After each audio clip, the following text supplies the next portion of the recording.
There's my record button. So we are now recording. Welcome if you are listening to the recording. And today's speaker is Dr. Christopher Mays, who's a research fellow in the Alfred Deakin Institute at Deakin University and research affiliate in Sydney Health Ethics at the University of Sydney.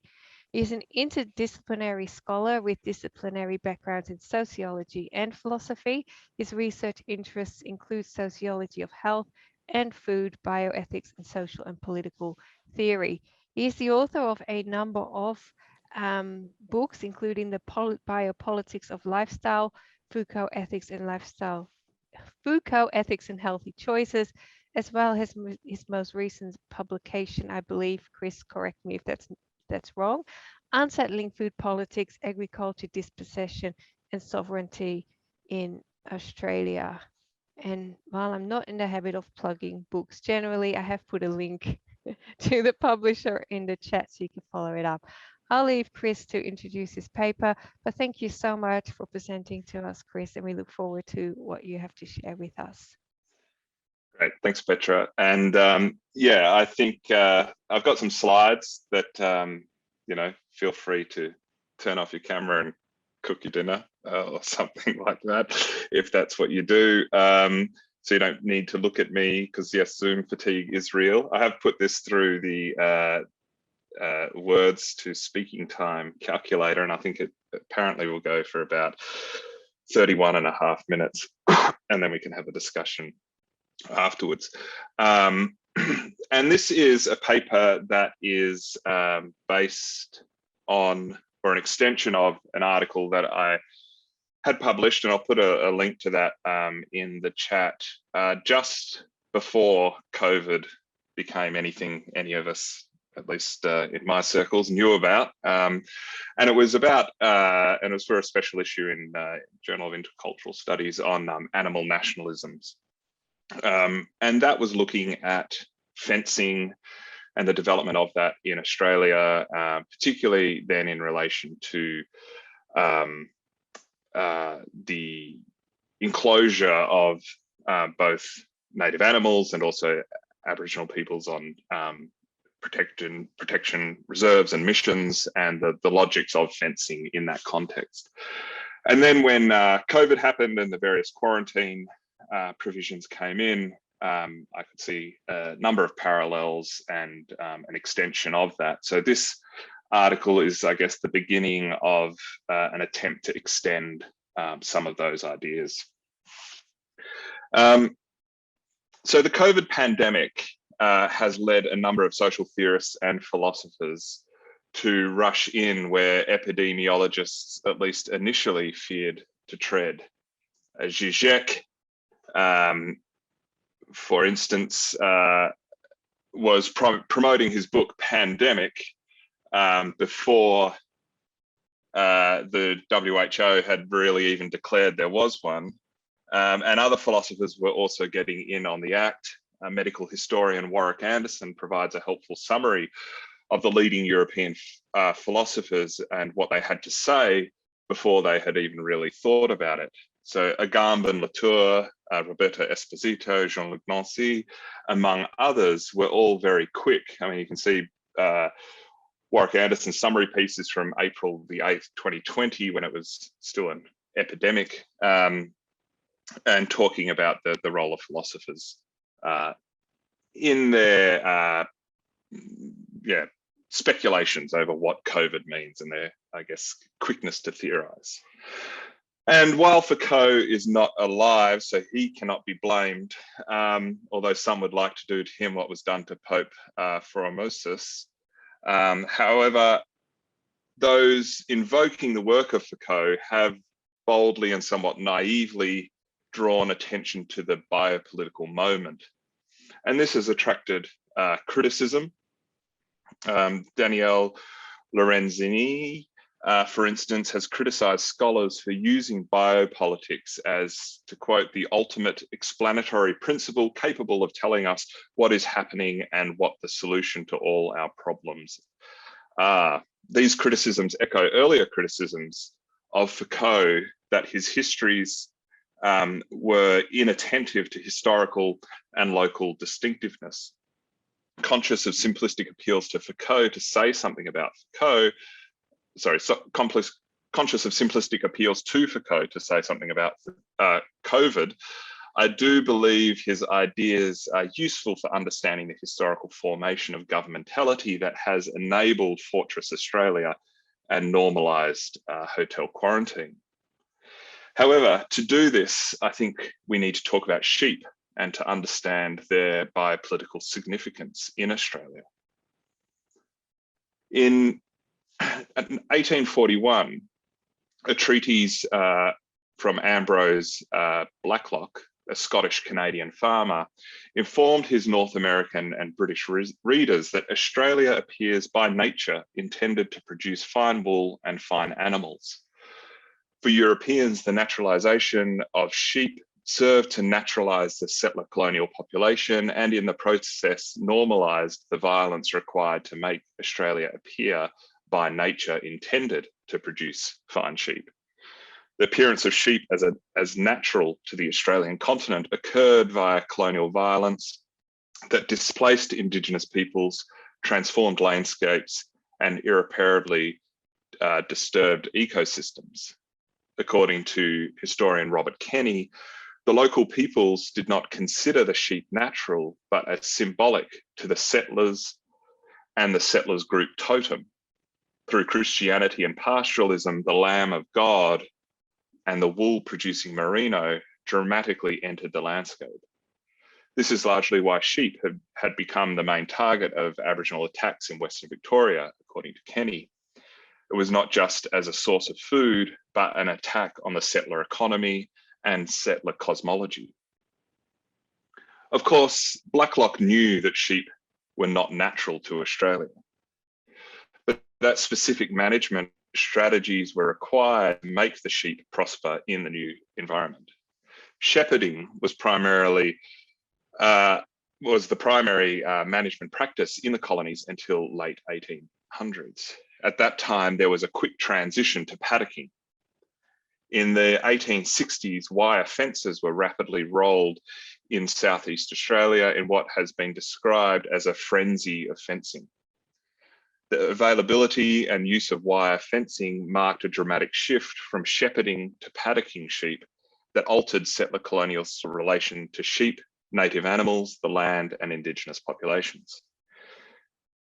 Although wire fencing had been deployed and used in Europe and North America since at least 1816, the adoption of the new technology in Australia was not straightforward and came about via a matrix of legal, social, technological, and biochemical developments. These developments and the initial importation of wire fencing to Australia from the 1840s transformed the management of sheep. Instead of having shepherds watch over flocks as they wandered the land during the day and housing them in small mobile pens at night, wire fencing allowed sheep to roam relatively unsupervised in paddocks. It is commonly argued that the popularity of wire fenced paddocks arose because of the reduced labour costs and improved wool production. This is partly true. However, fencing and paddocking were intimately connected to biopolitical improvements of animals, such as sheep and cows, and violence directed towards Indigenous peoples and native animals. The declining use of shepherds to protect flocks coincided with the ending of brutal frontier wars and localised eradication of dingoes. That is, the adoption of wire fences and the practice of paddocking from the 1850s was made possible through violence. Yet the fences also came to denote property and order and symbolise civilisation. So in this paper, I wish to rethink Foucault's conception of governmentality and pastoral power in light of literal pastoring in colonial Australia and how these early colonial manifestations of pastoral power may have shaped idiosyncratic Antipodean manifestations of practices that govern and secure biological life of the population. I'm particularly interested in the role of sheep in establishing Australia and the role of fences in managing transitions from shepherding and paddocking. So a quick note on method may be helpful, especially for those wondering why I would give so much time to sheep, why offences and animal husbandry manuals in a philosophy paper. So taking my cue from Foucault and an interview where he's discussing his method in relation to his book, The Order of Things, he says, none of the values traditionally recognised in the history of ideas and philosophy should be accepted as such. One is dealing with a field that will ignore the differences and traditionally important things, which means that one will take up Don Quixote, Descartes, and a degree by Pompon de Bellevere, a French statement about houses of interment in the same stroke. One ought to read everything, study everything. Now, while reading everything and studying everything may not be possible, Foucault's point here and his general approach to his reading is a flattening out of things. So not necessarily privileging Descartes as the philosopher, while Pompon de Bellevere, the statesman, is just merely discarded as a policymaker, but he sees these as contributing to, in this context, an episteme. So in the colonial period, Blacklock's treatise on management of sheep can be read as political philosophy alongside Jeremy Bentham or colonial politicians and planners like Edward Wakefield. Or in our current moment, what will give a better insight into political institutions, practices and theories, Agamben, Zizek and co, or epidemiologists, health ministers and hotel quarantine managers. Of course, we can do both, and it's probably preferable to choosing one or the other. So in starting with shepherding practices during colonialism as a background, the question I'm interested in is, how does pastoral power and governmentality change if the pastor uses fences and paddocks rather than a crook and open plains? In looking at the literal techniques of settler-colonial pastor in managing sheep, does a uniquely Australian form of governmentality emerge? And can this analysis shed light on the persistent use of fences and confinement to govern unpredictable biological life in Australia, from paddocks to hotel quarantine? So for those unfamiliar with Foucault's ideas of pastoral power and governmentality, I'll give a brief overview, and this is the closest picture I can get to Foucault looking pastoral, where he's a young man riding a donkey. And so Foucault's work on pastoral power and governmentality was an attempt to rethink the practice of political power beyond the overdetermining idea of the state or figure of the king. According to Foucault, the idea of the state as the central source of power, commonly expressed through the idea of the king ruling over a territory, had dominated political thought and masked the plurality of sources from which power emanates to govern life. In his Security, Territory, Population series of lectures from 1977 to 78, he mapped out a history, or in his terms, a genealogy of governmentality by asking when and how the practice of governing a people came about. And he traced the practice of governing not to the Greeks, but to the Hebrew and Christian pastor, or the shepherd. In contrast to a sovereign model of power, which according to Foucault is oriented to questions of law and legitimate rule over a territory, the pastor governs the flock as it wanders over the land in search of fresh pasture. The Christian image of the shepherd caring for the flock and managing its safety and reproductive cycles led Foucault to conceive this model of power as the birthing of governing a people. According to Foucault, pastoral power is, to quote, the embryonic point of governmentality and marks the threshold of the modern state. So Foucault just briefly identified 4 features of pastoral power which were initiated by the archaic figure of the shepherd, and then travelled through the church and were secularized into fields such as medicine, police, social welfare, and so on. So the first feature is the shepherd governs the flock on the move rather than rules over a static territory. And Foucault uses the example of the Exodus narrative as the sort of the case of Moses as the shepherd leading the people to salvation. The second feature is that it is a fundamentally beneficent power. So the shepherd keeps watch for possible evils and will see to it that things are best for each of the animals of his flock. Interestingly, Foucault considered watching and caring features as wholly beneficent.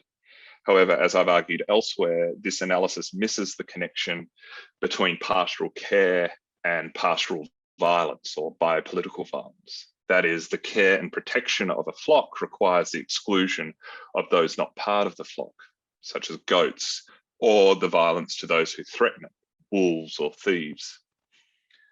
The third feature that Foucault identifies, and it's closely related to the second, is that the purpose of pastoral power is for the good of the flock.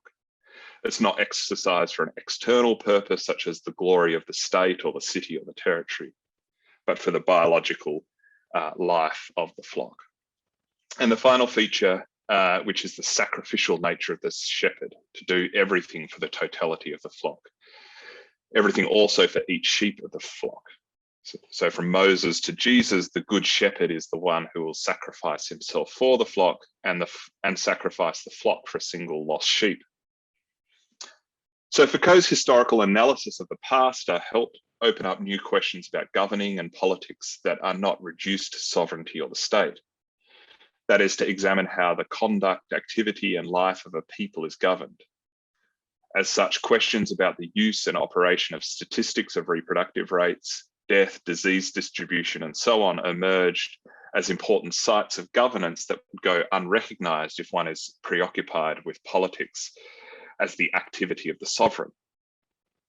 Thus, the political power becomes less obvious and more widespread as it moves from the model of the sovereign to the literal pasture in the flock, and then to the diverse locales, knowledges, and institutions that are not necessarily attached to the state.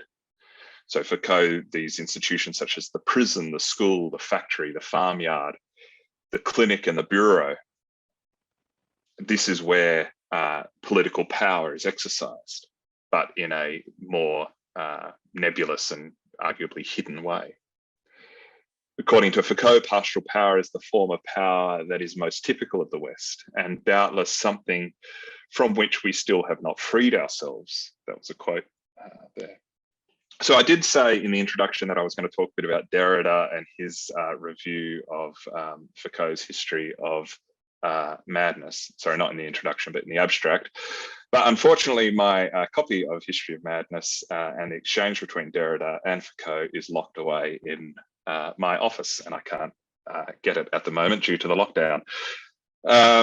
And I'd like to say that my memory of these things was good enough that I could just recite it verbatim, but I'm going to skip over that bit for the moment. But basically, Derrida and others have criticized Foucault for neglecting counterexamples to his histories that apparently run against his thesis, and for generalizing specific examples. I'm sure those of you who are familiar with Foucault would be familiar with some of these criticisms of his histories. And that's something that I'm wanting to avoid in this paper and my use of him in general. So attempts to identify and diagnose pastoral power and associated practices of governmentality and biopolitics in Australia, it's important not to neglect the specific manifestations of literal pastoring in colonial Australia and how these early colonial manifestations of pastoral power may have shaped idiosyncratic manifestations and practices that govern and secure life of the population here. So Foucault's analysis of pastoral power revolved around the ideas of shepherding in ancient Mesopotamia and their extension into European practices of governance from the 16th to the early 20th century. The initial expansion of pastoralism in Australia during the 19th century has points of overlap, namely the way some lives are cared for, e.g. the settlers and the sheep, while other lives are exposed to violence, Indigenous peoples, dingoes, and convicts. However, the manifestation of pastoralism in Australia also reveals silences of pastoral power in addressing the continued role of territory and practices of restricting mobility.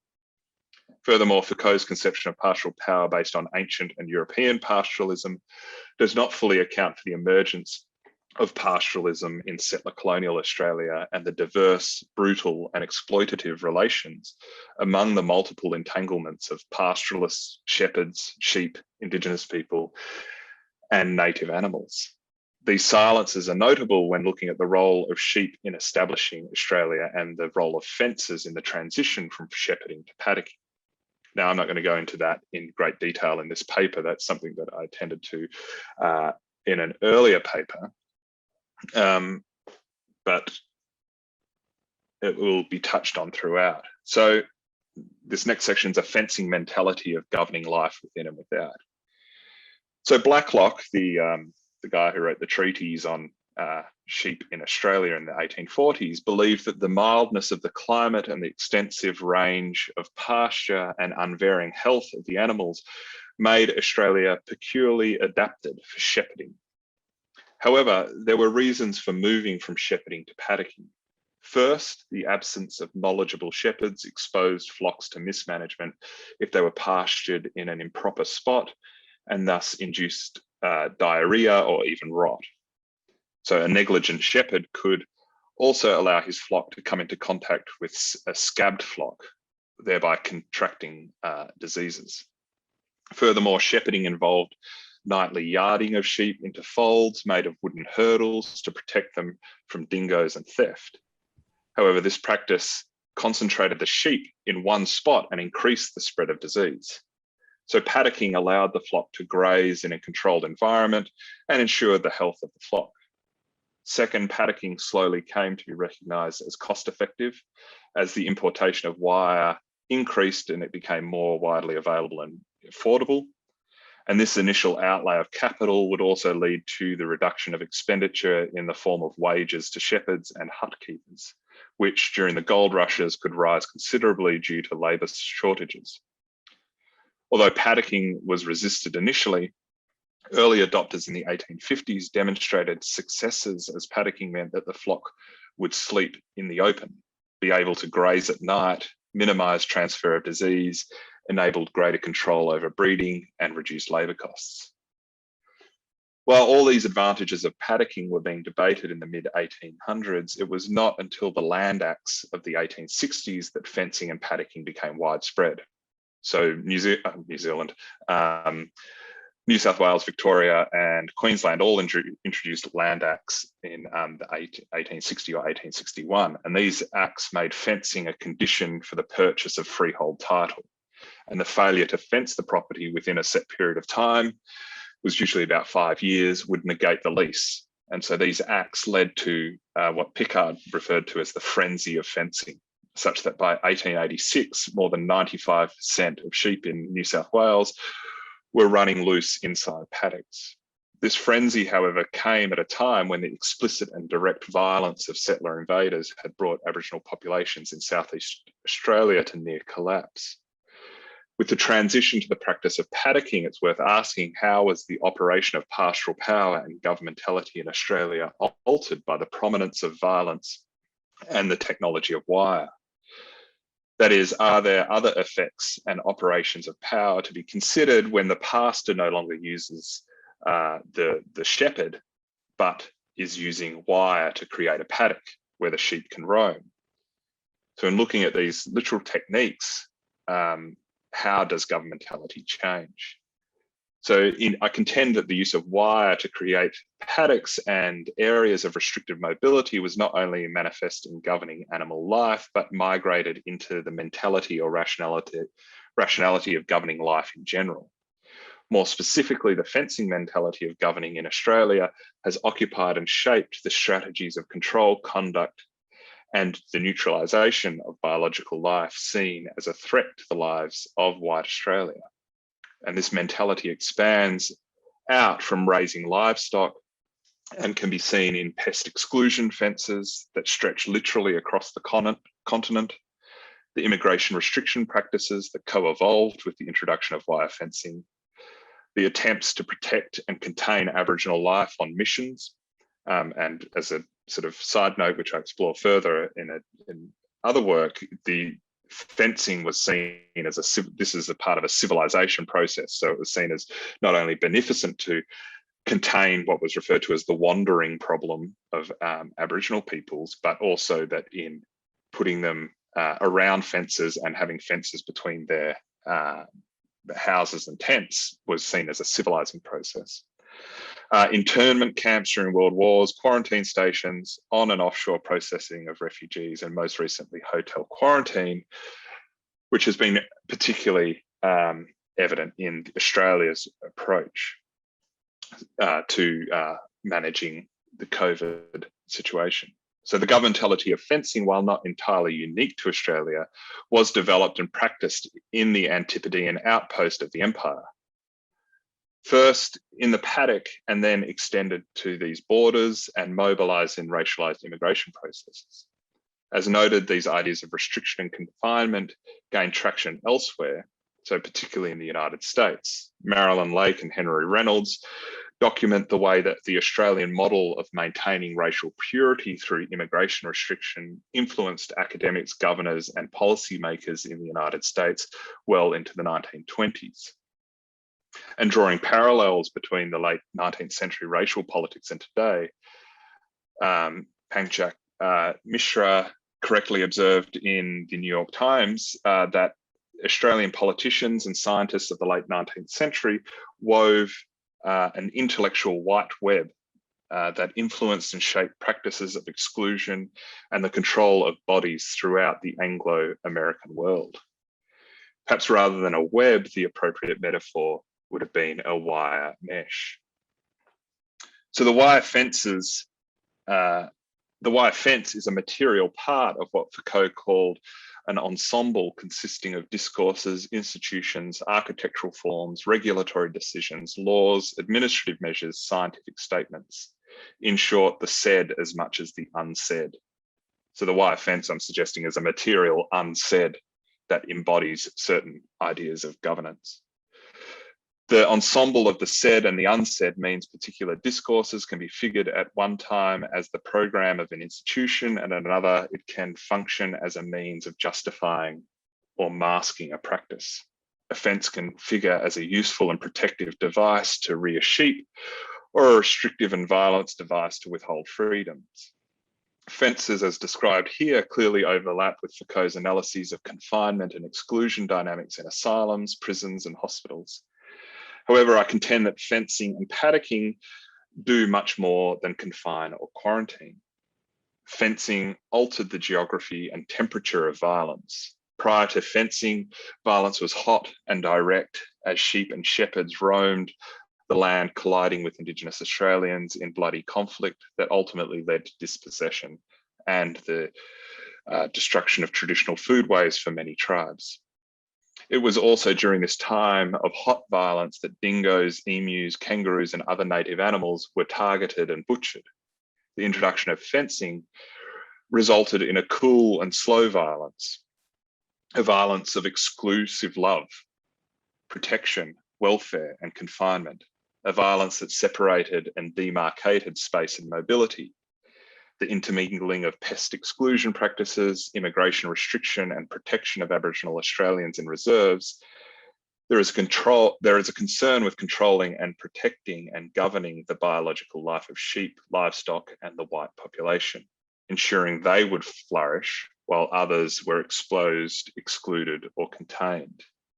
And yesterday, I don't know if any of you would have seen on Twitter or social medias, but it was the 8th year anniversary of the Rudd government introducing offshore processing. And there was a picture of a man who had been in processing for a long time with a quote saying, I think to get it right, in other countries, they kill you quickly. In Australia, they kill you slowly.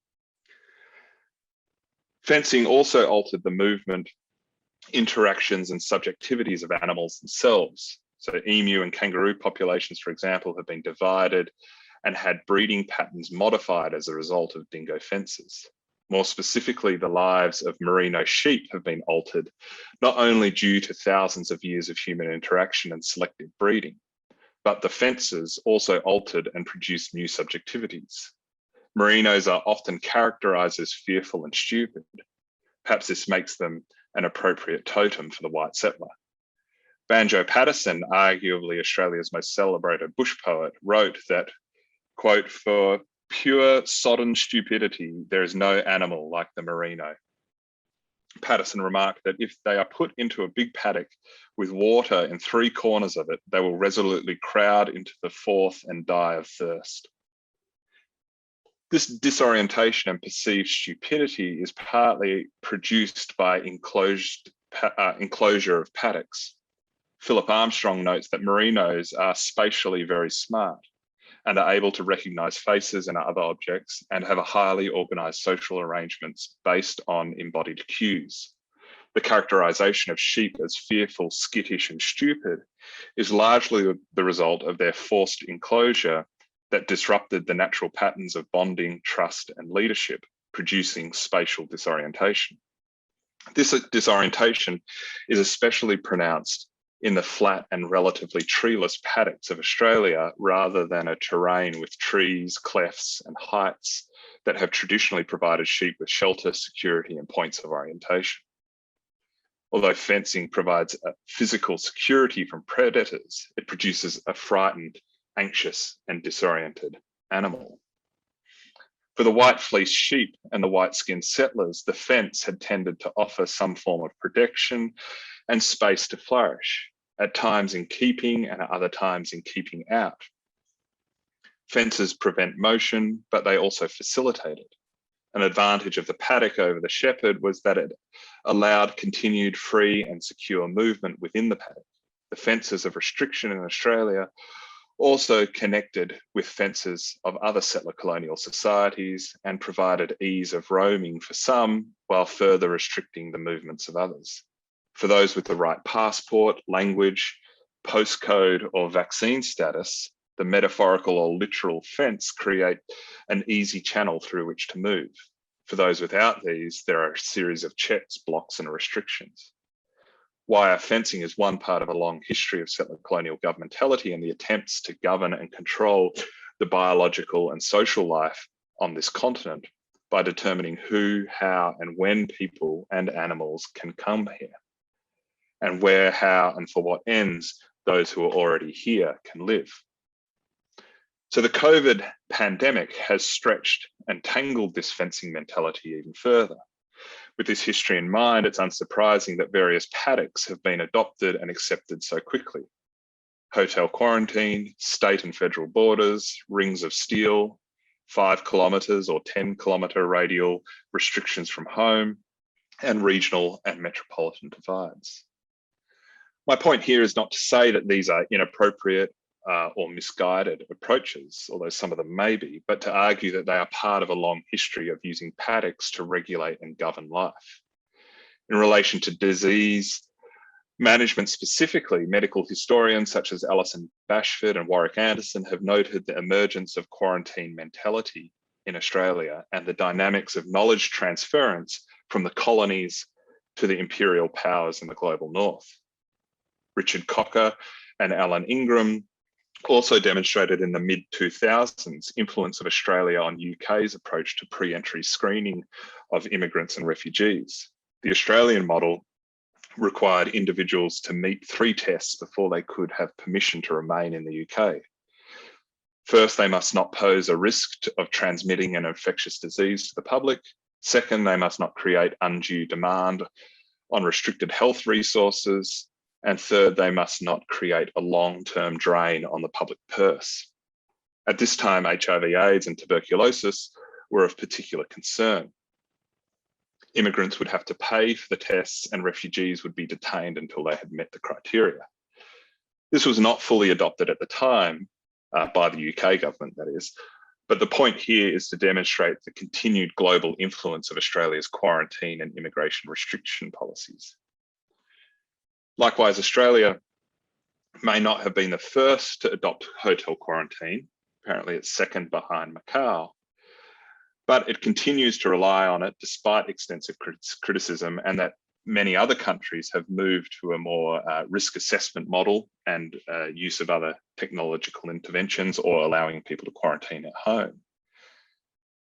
The logics within these facilities of care and slow violence, restricted mobility, surveillance and abandonment require further careful empirical research and analysis. And that's not what I am able to do here, although a colleague, Jane Williams, and Bridget Hare have been conducting extensive interviews with people in hotel quarantine. And from having heard them present and reading drafts, it is interesting to see the way knowledge is transferred or kept in those environments has a similar disorienting effect, arguably, to the sheep, in that there is a continual movement as well as a continual stasis of knowledge and what people know.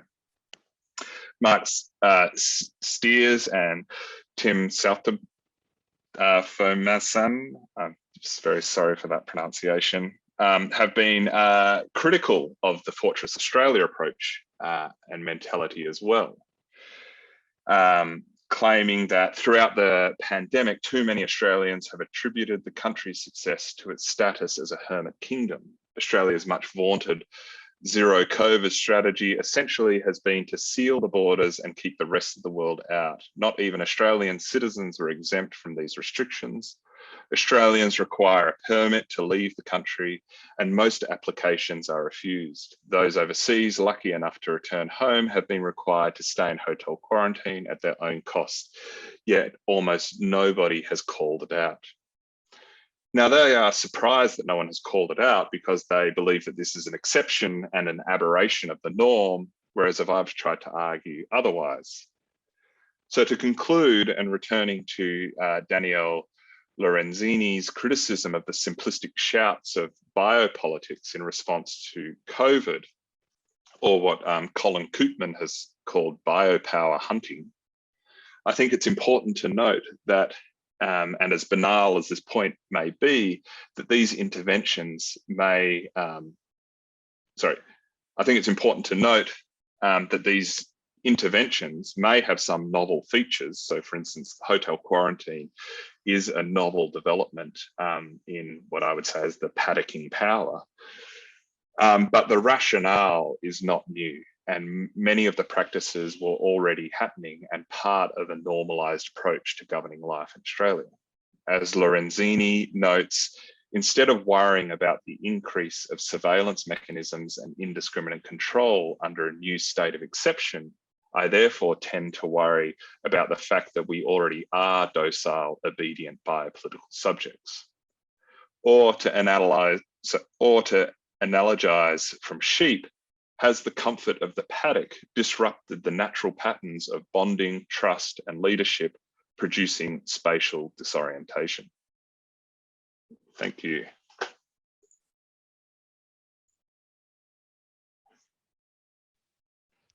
Thank you, Chris. Perhaps we could do a discreet and silent applause using our reactions tool down the bottom. Thank you. That was a very interesting paper and very relevant to the times in which we find ourselves today.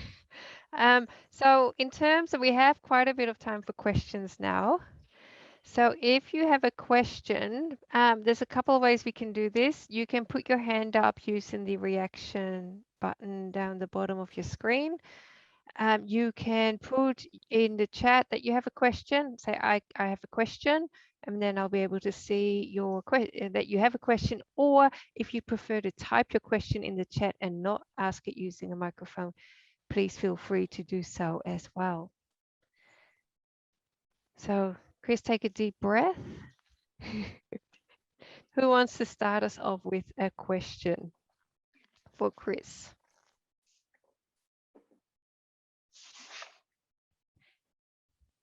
Chris has a question for Chris.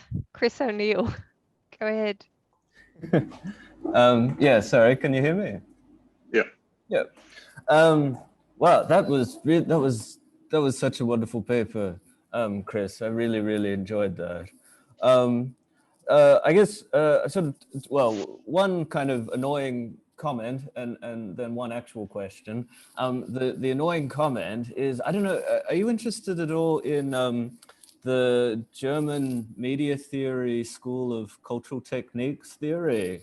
I was sort of, I don't know, maybe it sort of developed out of like agricultural techniques theory, but it's sort of a school of media theory, and it takes kind of fencing and borders as kind of I don't know, I guess, yeah, as what you were calling civilizational techniques, but sort of refracted through the realm of media theory. I don't know. I'm not aware of that, so I'd be very interested to follow that up further. So yeah, cool. And then the actual question, I was wondering if you'd had any thoughts on how sort of this sort of pastoral power and paddocking, whether that relates to the sort of enclosure of space that mining companies in Australia have affected. And I guess I'm thinking in terms of sort of, you know, work done by like Andrew Forrest and the Minderoo Foundation, their sort of pretensions towards developing sort of kind of pastoral initiatives as well. I don't know, is that sort of, is the way mining companies and that sort of extractive approach to the Australian landscape, is that a kind of development of that genealogy, do you think, or is there a rupture there, or is it, maybe it's just something else entirely? I don't know. Yeah, I mean, that's yeah, interesting question. I think I guess in a lot of my thinking around this have sort of taken my thoughts from Patrick Wolf and thinking about sort of distinctions between extractive colonialism and settler colonialism, and seeing mining more with the extractive and agriculture with the settler. But I think, as many people are pointing out, a lot of the agriculture is becoming more extractive in the different forms of agriculture in Australia and elsewhere, and that also the mining companies, at least in terms of some of their PR and HR aspects with Indigenous communities, are us trying to serve that pastoral role in bringing and improving communities and those sorts of things. But there are other people in this forum here who would have much more insight into that than I do. Thanks, Chris, and Chris also. Patrick, I think you've got your hand up. Thanks, Chris. That was a really fascinating talk. I really appreciated that. I wanted to ask you a bit about the Land Acts in the 1860s and the generation of fencing around that time. What I was particularly interested in here was the relationship between paddocking as a form of power related to sheep, but also just the physical demarcation of ownership at a time when the size of properties meant that people were actually seeing the demarcation between landowners in a way that maybe they hadn't before. The context which I'm asking that, so the property you can see behind me here, which I'm not actually at the moment because that would be a breach of COVID rules, in the 1840s, so prior to the gold rush, that was actually the interface between two enormous pastoral leases in central Victoria, at least one of which actually was the site of one of the most notorious massacres of First Nations people in Victoria in the pastoral era.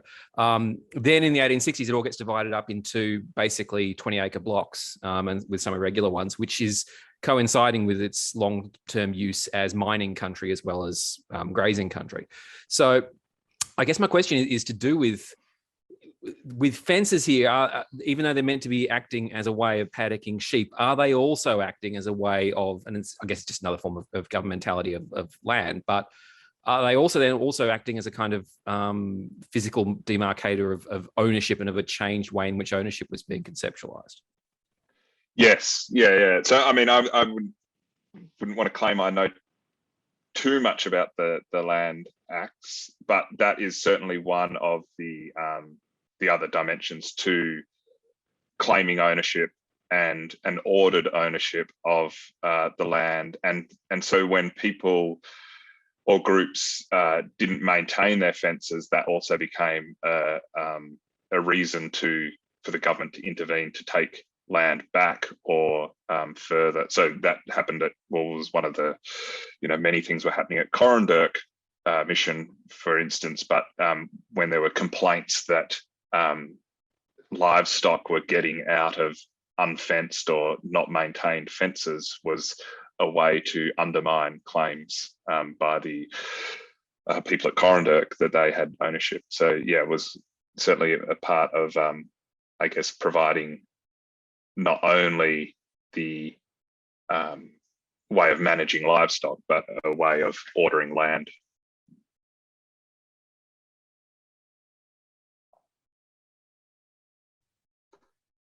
Thank you, Chris. Jane, go ahead. Thanks. Hi, Chris. I really enjoyed that.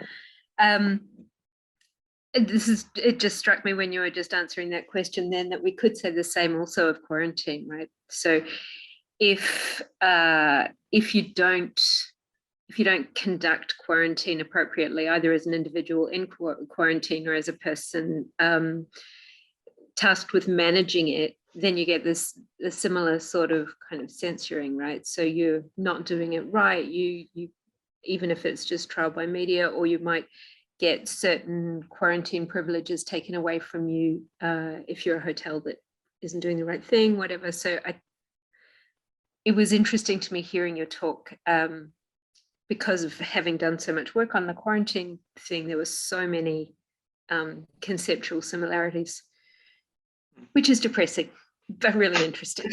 So thank you. Yeah, I mean, so you're saying that for the not necessarily, I mean, obviously there are rules and, you know, metaphorical fences that people within quarantine can break, but you're saying that the hotels who are overseeing the quarantine, I guess, what was it, the one that is it the Hyatt? What was if they themselves are mismanaging the quarantine, if they're allowing outbreaks, then they lose their certain privileges as well. Yeah, I mean, there was a travel lodge in Sydney that got sort of shut down or whatever, and there were the two in Melbourne that were said to be responsible for the Melbourne outbreak this time last year. You know, that was all from the hotel. You know, it was I guess disease getting out of its enclosure, I suppose. Has there been by the way, so this is Jane, who I was referring to in the paper briefly, who's been doing a bunch of interviews. Inserting myself. But I mean, on that point, has there been much revealed about the economic benefits, if any, for these hotels to be running this, and not that any I know. economic losses if they lose that? Yeah, I don't know. I mean, it seems fairly evident that it was at least initially a way to try and prop up a sector that was being devastated, but it has, I think, just all gone on much longer than was anticipated. I mean, who knew anything in March last year, right? So, yeah. Zizek. Well. Thank you, Jane. And also thank you, Pat, for your question earlier. Kathy, you've got your hand up next. Go ahead, Kathy. Yeah, thanks, Chris. I really love that paper too.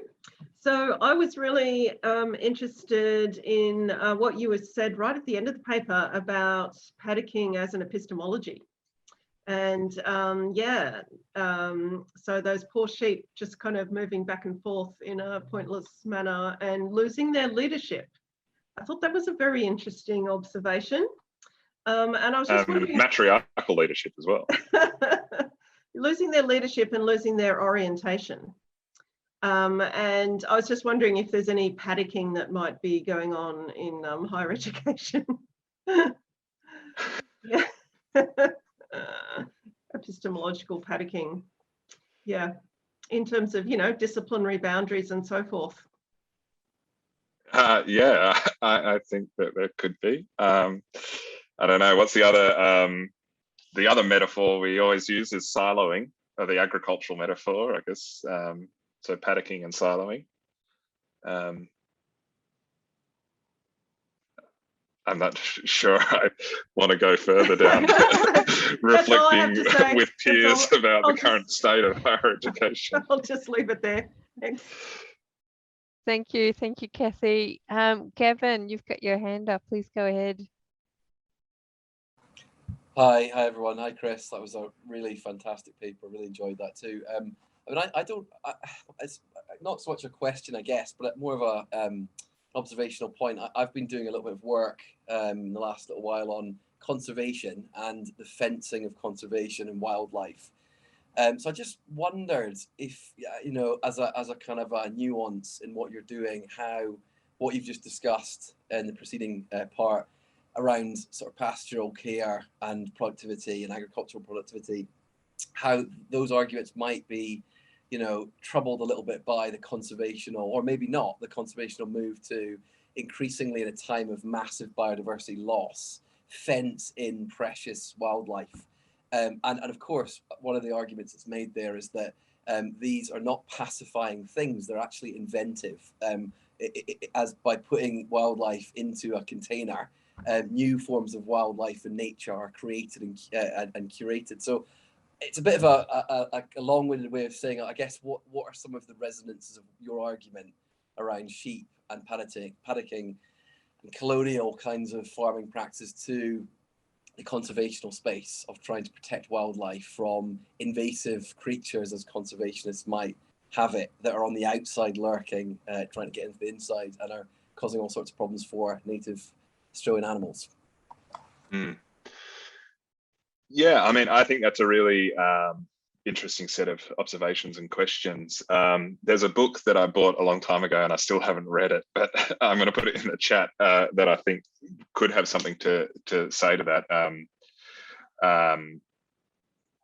Against ecological sovereignty. But leaving that aside, I think something that I am interested in, and in some of the animal studies literature and debates around questions. So this sort of, but doesn't really go to what you're talking about. But there are not so much a conservation of sort of endangered animals, but debates around how do we think about things like wild donkeys and camels and invasive species in Australia, and particularly if coming from a sort of perspective where you know, what they would say is the biopolitical violence of eradicating those species. How do we privilege one species over the other, which I guess is what you're getting at, and so there is on both sides of the equation, whether it's the eradication of introduced feral species or introduced domesticated species and their implication in the environment and ecologies. And I guess a lot of people in those sort of animal studies and sort of post-humanist spaces would be sort of questioning the role of human governance in deciding, you know, the biopolitical violence of who gets to live and who gets to die. So yeah, I think that there are a lot of points of crossover, and people have developed and worked on these in other ways that I haven't. But yeah, I do think the conservation thing is really, really interesting. You know, I was watching a little zoo documentary with my 3.5-year-old yesterday, and talking about how these species are extinct, but here we have them in Werribee, and you know, it's sort of interesting to think about that. Yeah, thanks so much. I guess one like just extra example is the kind of the problem of when you fence in wildlife, native wildlife. I mean, you're by very virtue of putting the fence in, you're experimenting with the curation of that wildlife, and what happens is a set of unintended consequences. So, for example, in Canberra, we have a fenced sanctuary called Mulligan's Flat, and within that space, there's all this reintroduction biology taking place and ecological experiments. And what you're finding is they have the problem of kangaroos growing exponentially and having to cull kangaroos.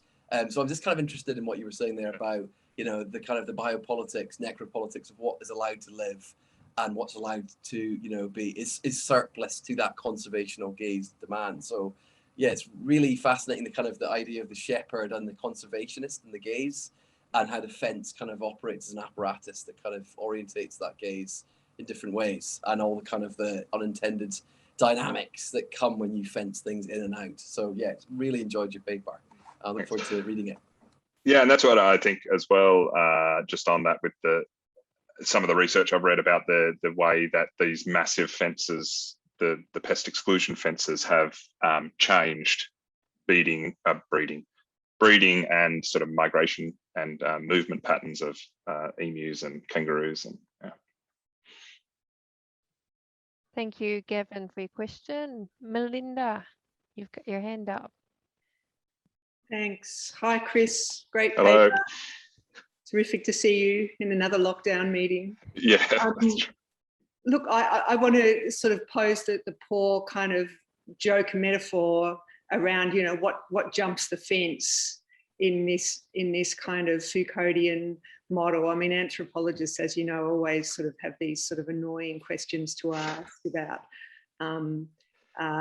where the fence breaks down, where the cracks in the fence are, and so on. And I was thinking, I mean, it's terrifically interesting to me hearing this work at the moment. I've recently been reading Charles Bean on the wool track, and so I've got some of that material in my head while I'm listening to you, which brings a very different kind of human dimension to this sort of question through the eyes of a very particular kind of nationalistic mode of journalistic reporting, of course. But it got me thinking, are there some particular parameters that you want to bring to bear on your fencing? Is this the post-Land Act 20-acre paddock? Does the size of a paddock matter? I mean, as we know, one of the things about Australia is the land that sheep run on is so vast through some parts of the continent. And the thing about wire fencing is it allows you to contain areas that stone fencing does not, for example. It's a very, very different kind of enclosure technology in that regard. So I was thinking, in terms of governmentality, do these questions of scale and distance from centres of power matter in an analysis of this kind? And does the coming of fencing in the way that you're proposing it, does it presume the end of the frontier? Perhaps I could put the question like that. Or do you see all of these things coexisting in a rather more messy way? That's yeah, great set of reflections and questions. I think maybe a bit to Pat's point and to your last question about the frontier, like I think the fencing is part of that.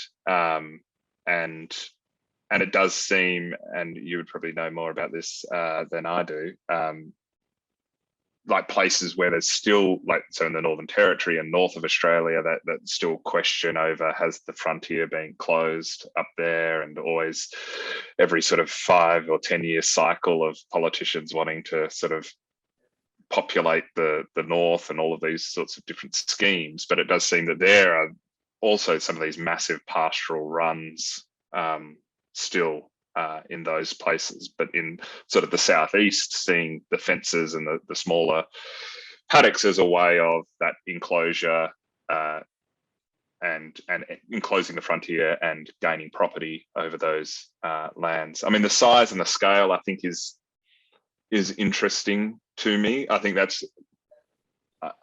the way that we have, you know, the longest fences in the world, as well as this sort of valorization of, you know, suburbia, at least in the sort of Howard white picket fence kind of nostalgia. Yeah, so for me, I think trying to think, I guess in terms of the demarcation, I would see the sort of what I was, I guess, talking about with the hot violence of the sort of frontier, and then the cooler violence of the fences after the sort of fencing acts of the sort of 1860s as a point of demarcation. But I think thinking about size still is an important question that I'll continue to think about. Because, yeah, I think it's also just important to get, especially in thinking about, say, the hotel quarantine and thinking about just this sort of micro quarantine in some ways, I guess, in the way that there's just these single rooms for people.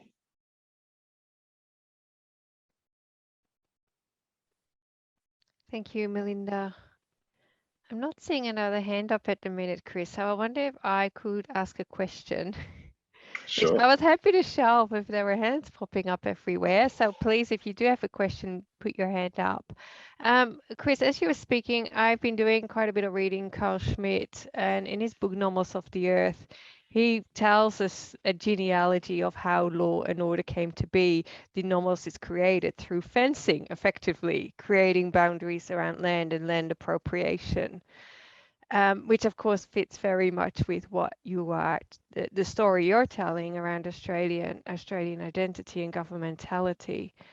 In Schmidt's account, the nomos or law governs the area within the bordered walls of a city state or within a state, the state borders. And the border is also the place of conflict. It's a place of threat because, as you say, those within the borders are kept safe through pastoral care of some kind, whereas those outside the border will always be perceived as a threat by kind of state power. So this question relates to your division between hot and cold violence for me, because for Schmidt, the hot violence is going to occur precisely at the borders between the threat, the enemy, and one's friend. So it determines the friend-enemy relation, which is the basis of his political account. So do you think that that the fencing itself might also be a site of hot violence in some instances? And what might be some examples? Yes, I think definitely. Well, the fence, I think, you know, a little bit to what Jane was saying earlier, the fence provides a point of when a rule has been broken or a line, you know, has literally been crossed, that then gives, particularly if there's legal provision, gives certain rights to somebody to, you know, do violence to somebody else if they have come over that line. And then I think, you know, just you know, so I'm trying to open up my EndNote library at the same time to see if I can find a reference. But there was this article, which for me in my own lineage of thinking about this sort of stuff, it was written in the Australian Book Review, and it would have probably been about 2007. And it was a review of Zizek's book on violence, actually. And it won the Essay of the Year award or something. And anyway, that was all revolving around a fence dispute in sort of Australian suburbia, and the way that this person's neighbour was sort of a more overtly aggressive, sort of less educated person who threw bricks across the fence or something like that, whereas this person was an intellectual philosopher and was able to use the law in a way to get these people, if I remember it right, evicted and use the full, but they weren't in the hot confrontation in that way, or avoided that confrontation. The reason why I was trying to think of it, it's probably someone we all know who wrote this article. So it'd be good to give them a shout out, but I don't think I'm going to do that be able to do that right now. So yeah, I think that the fence sort of allows for a legitimate violence if the fence has been breached. Please join me in thanking Chris with another discreet emoji applause for doing such a great Thanks, job. everyone. And just a reminder, we will be having more seminars most Tuesdays, but next week we're running a HDR seminar at this time. The following week we'll do the next paper, and you'll receive an email about this in your inbox. Thanks again, Chris, and thank you everyone for your questions. And thank you if you have listened to the recording this far. We hope you found it really interesting and engaging, as we have as well.